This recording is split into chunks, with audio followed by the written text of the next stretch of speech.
दोस्तों नमस्कार, स्वागत है आपका सिविलिक्स पॉइंट पर। आज हम चर्चा करेंगे प्रवाल के बारे में कि प्रवाल क्या होते हैं, उससे संबंधित जो भी पहलू होंगे, चाहे वो प्रवाल विरंजन हो या प्रवाल भित्ति हो, और जो भी होगा, जितना भी एग्जाम में आने की संभावनाएं हैं वो हम सब देखेंगे। करंट अफेयर्स में काफ़ी चर्चा में भी रहता है और बहुत टफ नहीं है, लेकिन समझना ज़रूरी है। कोई भी हम इतना थोड़ा डिटेल में इसको समझेंगे, थोड़ा इतना डिटेल में बताने का प्रयास करेंगे, कोई भी परीक्षा हो आप लोगों को परेशानी ना हो, और कोशिश करेंगे कि इतना बता देंगे कि आप लोगों को प्रवाल के बारे में कभी कोई कठिनाई नहीं आएगी, आप लोग प्रवाल को अच्छे समझ सकेंगे। तो हम वन बाय वन डिस्कस करेंगे। सबसे पहले जानते हैं कि होता है क्या है प्रवाल, जो है क्या होता है। सबसे पहले देखते हैं ना, ये कोरल का स्ट्रक्चर है। ये काफ़ी मतलब ये कोरल हैं सारे, ये स्ट्रक्चर है नीचे वाला कोरल का। ये देखो रियल में ये कोरल है। ये देखो कितने कलरफुल होते हैं, काफ़ी रंग मतलब जो है काफ़ी जो है रंग बिरंगे होते हैं। और ये देखो मैंने सिंगल कोरल की दिखाने का प्रयास किया है। ये सिंगल कोरल है, बहुत कलरफुल होते हैं, काफ़ी कलरफुल। और क्यों कलरफुल होते हैं मैं आगे डिटेल में देखूंगा। और इसका जो सबसे नीचे ये मैंने दिखाया है ना, ये वाला ये इसकी जो है एनाटॉमी है, यहाँ पे मैं डिटेल में बताऊंगा कि इसके पार्ट्स के क्या नाम हैं, कौन सा पार्ट कैसे काम करता है। तो ये जो सबसे ऊपर रोएं जैसे दिख रहे हैं, ये रोएं जैसे, ये टेंटिकल्स इनका कहते हैं, इनको टेंटिकल्स कहते हैं। और ये इसके चारों तरफ जो कवरिंग है, ये वाली, इसके चारों तरफ जो कवरिंग है, ये वाली कवरिंग इसको कहते हैं स्केलेटन। और ये स्केलेटन जो है कैल्शियम कार्बोनेट का बना होता है। और इसी स्केलेटन से एक ओपनिंग होती है, ये माउथ लिखा हुआ ना, ये ओपनिंग होती है। इसी ओपनिंग के अंदर कौन रहता है, एक जीव रहता है ना, जिसको हम क्या कहते हैं, जिसको कोरल पॉलिप कहते हैं। और ये जो टेंटिकल्स हैं, इसके ऊपर छोटे छोटे ग्रेन्यूल्स होते हैं, जिसको निमेटोसिस्ट बोलते हैं। और ये निमेटोसिस्ट के ऊपर एक छोटे छोटे रंग बिरंगे एल्गी चिपके होते हैं, जिनको जू जेंथेलाई कहते हैं। जू जेंथेलाई कहते हैं। ये छोटे छोटे एल्गी इसके ऊपर चिपके हुए, इसको जू जेंथेलाई के नाम से जानते हैं। तो ये एक्चुअली बेसिक इसका एक व्यू है कि ये क्या होता है कोरल। और ये समुद्र में, समुद्र तट से थोड़ा सा हट के फोटिक जोन में होते हैं, जहाँ पे प्रकाश इजीली पहुंच सकता है, जहाँ पर इनको जो है प्रकाश संश्लेषण जो एल्गी करता है वो इजीली कर सके, ताकि ये सरवाइव कर सकें। आगे देखते हैं कि कोरल के बारे में कुछ महत्वपूर्ण बिंदु देख लेते हैं, जैसे कि कोरल बना काहे का होता है, किस चीज़ का बना होता है। तो ये जो है कोरल का जो कप है वो कैल्शियम कार्बोनेट का बना होता है, ठीक।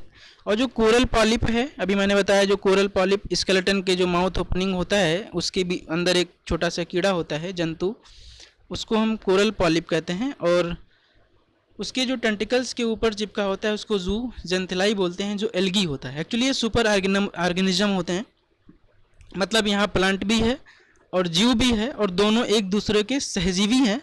दोनों किसी न किसी रूप में एक दूसरे पर निर्भर हैं। जैसे कि कोरल पॉलिप जो पॉलिप होता है ना, वो कोरल पॉलिप जो है, जो उसको जो भोजन मिलता है वो जू जेंथेलाई शैवाल से मिलता है। जो खाद्य ऊर्जा होती है वो जू जेंथेलाई शैवाल से कोरल पॉलिप को मिलती है।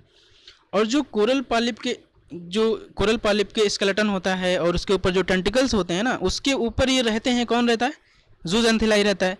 तो ये जो है उसको एक रहने की सुरक्षा प्रदान करता है, कार्बन डाइऑक्साइड देता है। तो जू जेंथेलाई जो है वो कोरल पॉलिप के ऊपर रहता है और उससे कार्बन डाइऑक्साइड प्राप्त करता है, और ये खुद जो है कोरल पॉलिप को भोजन प्राप्त करवाता है। तो इस प्रकार से दोनों एक दूसरे से संबंधित है।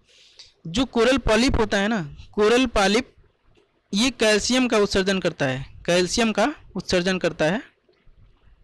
कोरल पॉलिप कैल्शियम का उत्सर्जन करता है, और इसी से कैल्शियम कार्बोनेट के फॉर्म में इसका स्केलेटन ऊपर बन जाता है।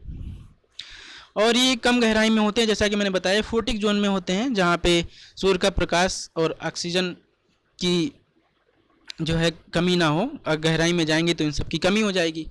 तो कमी हो जाएगी तो इनको जो है फोटोसिंथेसिस नहीं कर पाएगा। कौन नहीं कर पाएगा, जू जेंथेलाई नहीं कर पाएगा। तो जू जेंथेलाई अगर फोटोसिंथेसिस नहीं कर पाएगा तो वो सर्वाइव नहीं कर पाएगा।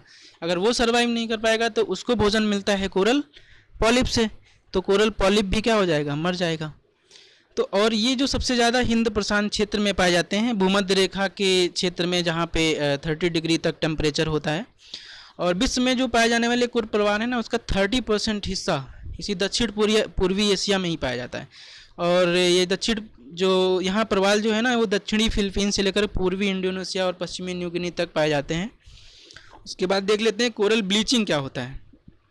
एक्चुअली ब्लीचिंग तो आप लोगों ने मतलब सुना ही होगा, घरों में जब ब्लीचिंग डाला जाता है किसी कपड़े पे तो कपड़े को क्या कर देता है, रंगहीन कर देता है, कलर लेस कर देता है। तो उसी का संबंध कहीं ना कहीं कोरल की ब्लीचिंग से है। एक्चुअली मैंने पहले आपको लोग बताया था कि जो कोरल का कलर आता है वो जूज़ैंथेलाई नामक एल्गी से आता है, और किसी एडवर्स कंडीशन के कारण अगर एल्गी इसको छोड़ दे, किसको छोड़ दे, कोरल पॉलिप को, कोरल पॉलिप के टेंटिकल्स को, स्केलेटन को अगर छोड़ दे तो कलर उसका क्या हो जाएगा, कलर चला जाएगा, क्योंकि कलर आता था जूज़ैंथेलाई से।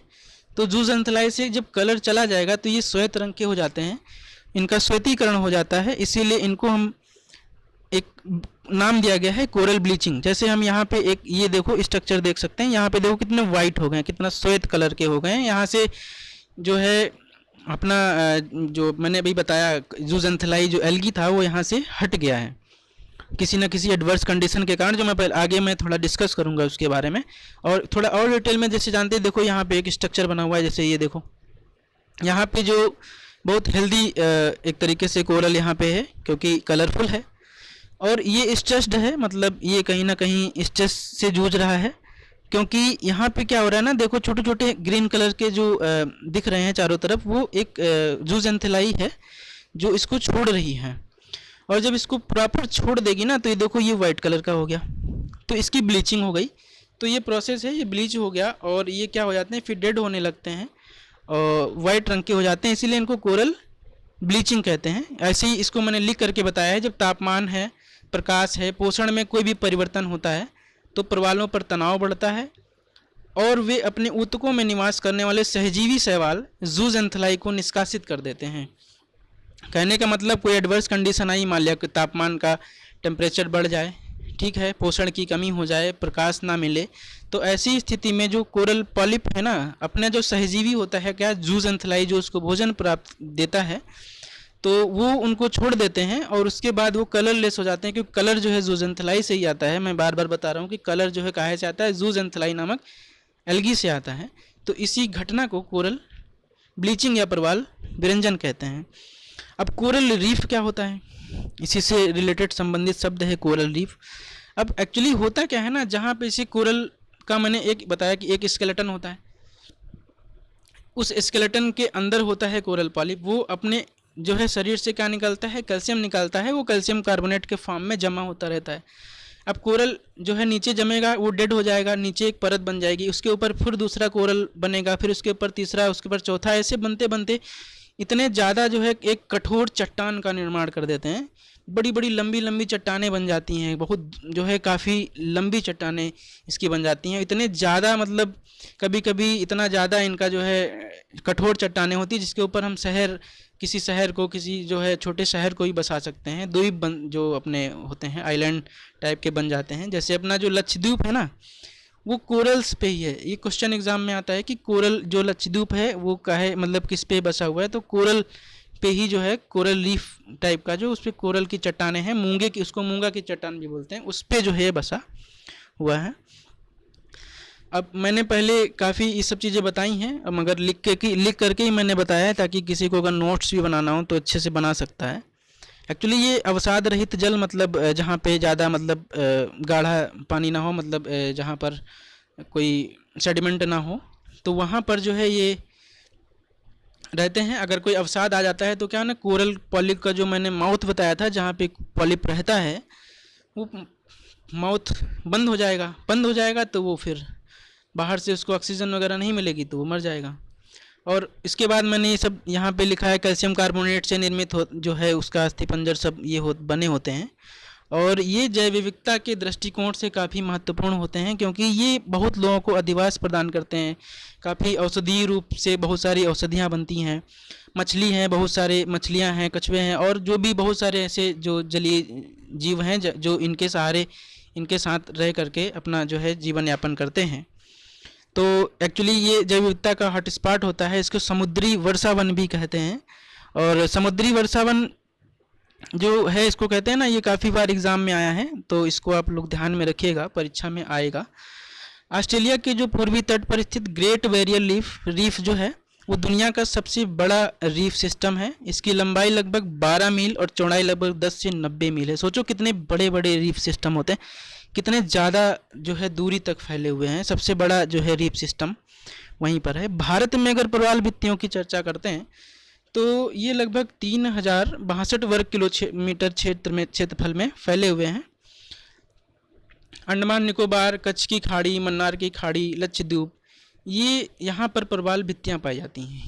ये 4 जो है पॉइंट हैं, मतलब इनको, ये जो 4 स्थान है ना, इनको एकदम रट लेना है, एग्ज़ाम में आ सकता है कि प्रवाल भित्तियाँ कहाँ पर होती हैं।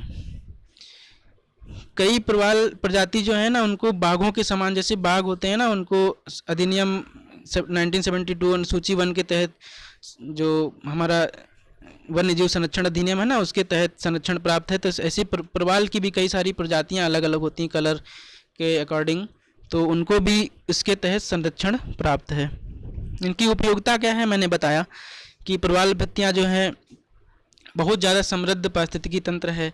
यहाँ पे कई सारे जीवों और वनस्पतियों का जो आश्रय स्थल होती हैं, औषधियाँ भी बनती हैं। पेंसिल हुआ या टाइल हुआ या श्रृंगार के जो से संबंधित जो भी सामग्री होती है वो इससे बनती है। और ऑस्ट्रेलिया के ग्रेट बैरियर रीफ के बारे में मैंने डिटेल में तो बताया ही है। और ये कहीं ना कहीं एक पर्यटन के भी पॉइंट होते हैं, लोग देखने जाते हैं। यहाँ पे देखो 64,000 नौकरियाँ जो है, जो ऑस्ट्रेलिया ग्रेट बैरियर रीफ है वहाँ तकरीबन 64,000 नौकरियाँ इस पर निर्भर हैं। दुनिया भर से जो ग्रेट बैरियर रीफ को देखने आने वाले पर्यटकों की वजह से ऑस्ट्रेलिया का जो हर साल लगभग 6.4 अरब डॉलर की आय होती है। सोचो कितना ज़्यादा पर्यटन से लाभ होता है। समस्याएं क्या हैं, जलवायु परिवर्तन हो रहा है, टेम्परेचर कंटिन्यू बढ़ता चला जा रहा है। तो जलवायु परिवर्तन होने के कारण जो है एडवर्स कंडीशन हो रही है, इसके वजह से कोरल पॉलिप जो है जू जंतलाई को छोड़ रहे हैं और ये मर रहे हैं। जब ज़्यादा अगर मरेंगे तो हमारी बायोडाइवर्सिटी को खतरा है। और जैसे उष्णकटिबंधीय चक्रवात होते हैं, उनसे भी, चक्रवातों से इनको काफ़ी हानि पहुंची। एक स्टार फिश होती है, आप लोग देखिएगा सर्च करके, स्टार फिश स्टार की तरह होती है। ये क्या है ना, ये जो कोरल का जो स्ट्रक्चर वो जो बन जाता है, रीफ जो बनती है, उसको काफ़ी मतलब डेड कर देते हैं, खा जाते हैं, तोड़ देते हैं। तो काफ़ी ये भी बहुत, अगर ज़्यादा मात्रा में हो गए तो काफ़ी नुकसान पहुँचाते हैं। अगर एसिडिटी बढ़ जाएगी भाई, अगर धूप होगी, ज़्यादा टेम्परेचर बढ़ेगा तो मतलब जो अम्लीयता भी बढ़ेगी महासागरों की, तो इसमें भी प्रवाल मरने लगते हैं। परमाणु बम का परीक्षण वगैरह किया जाता है, वहाँ पर भी प्रवालों को खतरा होता है। औद्योगिक से जो मतलब उद्योग हैं, उनसे जो भी अपशिष्ट निकलता है ना, उससे भी इनकी मृत्यु होती है। तेल रिसाव हुआ, मत्स्यन, पर्यटन, हम लोग मछली पकड़ते हैं, जो मछुआरे हैं, पर्यटन वाले जो जाते हैं, उनको वो भी जो है छेड़ते हैं तो नुकसान होता है। तो ये सब कोरल से संबंधित समस्याएं हैं। और कोरल के बारे में लगभग इतना ही इम्पोर्टेंट था। और डिटेल में जो हम इकोलॉजी एनवायरनमेंट के बारे में पढ़ाएंगे तो डिटेल में बताएंगे। और बाकी अगर वीडियो अच्छा लगता है तो आप लोग लाइक, शेयर और सब्सक्राइब करिएगा। बाकी जो है नेक्स्ट वीडियो के साथ फिर मिलेंगे। बहुत बहुत धन्यवाद। Thank you.